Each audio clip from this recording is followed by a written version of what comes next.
Assalomu alaykum. Ushbu loyiha Xalq banki hamkorligida Bulung'ur tumani Kaftarxona mahallasida 383, 432, 443, 449 kontrlarda amalga oshirilgan loyihalar hisoblanadi. 2025-yilgi lotga chiqqan kontrlar hisoblanadi. Bu kontrlarda 32 ta lotdan iborat 10 gektar jami maydonni tashkil etadi. Birinchi ekinga kartoshka ekilgan. Kartoshka navi Arizona navi hisoblanadi.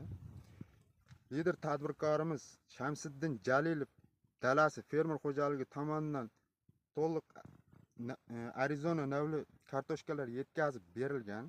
Hozirgi kunda barcha agrotexnika tadbirlari amalga oshirilgan. Kartoshkalar pishish jarayoniga to'liq yetib kelgan. Bundan kutilayotgan har bir lotda 10 tonnadan kam bo'lmagan miqdorda kartoshka hosili